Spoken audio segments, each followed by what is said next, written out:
Welcome to Brent Bryson's PUBG training camp. This will be the first part of a 3-part series on how to get better at the game that is known as PlayerUnknown's Battlegrounds. This episode will focus more on warming up before going into Battlegrounds, and then talking about what you should do at the very beginning of the game.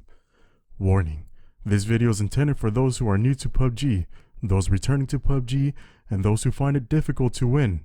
Not intended for those who is a pro and or experienced with the game. With that being said, the following video will totally kick butt. If you enjoy this video and or have a large ding dong, please hit the like button below. Thank you and enjoy. Alright ladies and gentlemen, so before you get into a game of PUBG and enter the Battlegrounds, there are a few steps you should take to warm up your hands and to help your muscle memory remember what the hell to do. The answer to this is to go to Camp Jackal, well also known as training mode.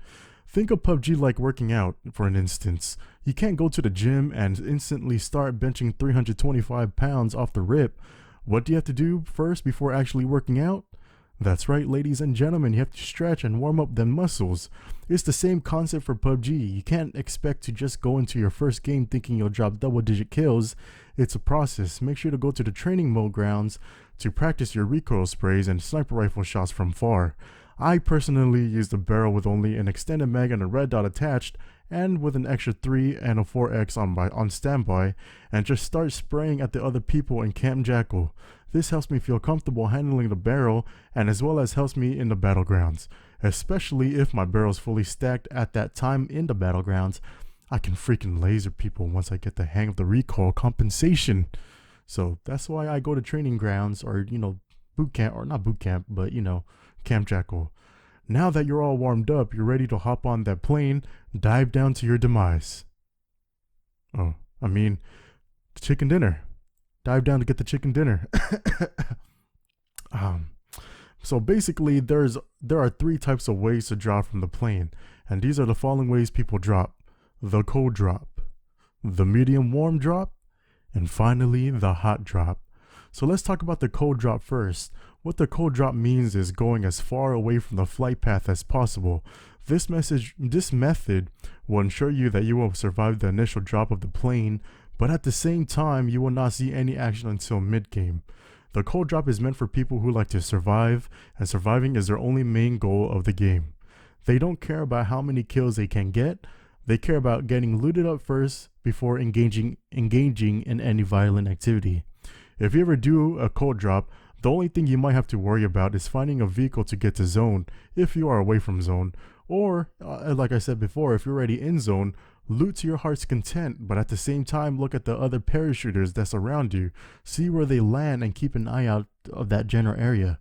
You don't want to loot for 10 or 15 minutes only to get flanked by an enemy opponent.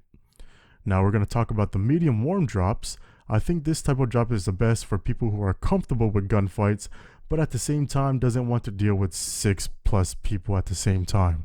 Dropping medium warm is when you drop near where the flight path crosses. This could be either in small cities or houses all bunched up together. You are expected to see at least 1 or 2 people with you, or even more, but the main thing you have to focus on is, of course, the people that lands with you, but also know where the flight path is so you know and can calculate your next move, which we will talk about in the next episode, by the way, so stay tuned. Of course, hit that notification bell so you don't miss this video. Make sure to get a gun as fast as possible so you can go to the enemies while they're still unarmed. Now that's pretty much it for medium warm drops.